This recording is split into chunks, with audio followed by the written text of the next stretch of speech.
সকাল ঠিক ৮টা বাজতেই আমি বেরিয়ে পড়লাম নওগাঁ থেকে তানোরের উদ্দেশ্যে।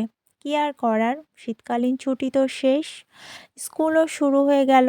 ভোরে ঘুম থেকে উঠে খুব বেশি একটা সময় পাইনি, চোখে তখনও ঘুম লেগে আছে।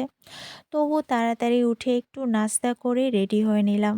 এখন রিকশায় বসে আছি, আর চারপাশে তো শুধু শীত আর শীত। এত ঠান্ডা পড়েছে যে ভাষায় বোঝানো কঠিন। এই সকালেও দেখো, গাড়িগুলোর হেডলাইট জ্বলছে। তোমরা খেয়াল করেছো কিনা জানি না, কিন্তু এই দৃশ্যটা আমাকে ভীষণ ভাবিয়েছে।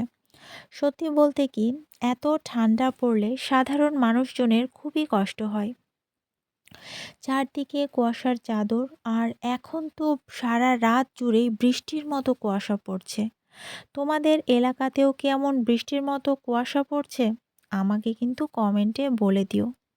সকালে উঠেই দেখো, রাস্তাঘাট সব ভিজে আছে। আমাকে যেমন এই কনকনে ঠান্ডার মধ্যেও প্রতিদিন স্কুলে যেতে হচ্ছে, আর যেতে হচ্ছে বিলের মাঝখানের সেই ফাঁকা নীরব রাস্তা দিয়ে। শীতকালীন ছুটির কটা দিন কিন্তু বেশ আরামেই কাটলো আমার। কোনো অফিসের টেনশন ছিল না, কোনো তাড়া ছিল না। পুরো শীতকাল জুড়েই আমি ছিলাম আমার শ্বশুরবাড়ি হিলিতে। ছুটি শেষ হওয়ার আগের রাতটা কাটালাম বাপের বাড়িতে নওগাঁতে। আর পরদিন ভোরেই আবার স্কুলের উদ্দেশ্যে রওনা দিলাম। ভোরে বলতে ভোরে উঠেছিলাম, কিন্তু রওনা দিয়েছি ৮টার আগে। এখন তানোরে আমি থাকছি আমার দিদার বাসায়। একদম পাড়াগ্রাম যেটাকে বলে, সেই রকম পাড়াগ্রামে থাকছি। আর এই দিদা আসলে আমার মায়ের মাসি। গত ১ মাস বা ১.৫ মাস ধরে আমি যে গ্রাম বাংলার ভিডিও বা রিলসগুলো দিচ্ছি, যে ছবিগুলো পোস্ট করছি, সবই কিন্তু এই পাড়াগ্রাম থেকেই করা। আগে আমি কিন্তু গ্রামে বেশি দিন থাকতে পারতাম না, কিন্তু এখন কেন জানি না, এই গ্রামটাই আমাকে বেশি টানে। এই নীরবতা, এই সরলতা, এই প্রকৃতি সব মিলে মনটা একদম শান্ত হয়ে যায়। এই যে বাসে করে নেমে আমি এখন ভ্যানে যাচ্ছি।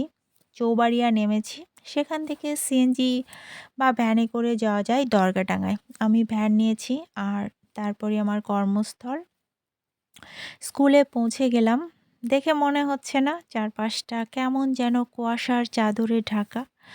সকাল 9:30 বাজে, তবুও রাস্তায় দু একজন ছাড়া কোনো মানুষই দেখিনি। যারা বের হয়েছে তারা বের হয়েছে একেবারে প্রয়োজনের তাগিদে।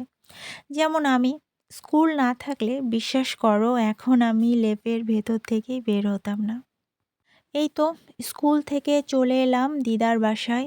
আর এই ঠান্ডায় ছাত্রছাত্রীদের উপস্থিতিও কিন্তু তুলনামূলকভাবে অনেক কম স্কুলে, কিন্তু শিক্ষকদের তো উপস্থিতি থাকতেই হবে। স্কুল শেষে আবার ফিরলাম দিদার বাসায়। এই বাড়িটা মাটির তৈরি ডুপ্লেক্স বাড়ি।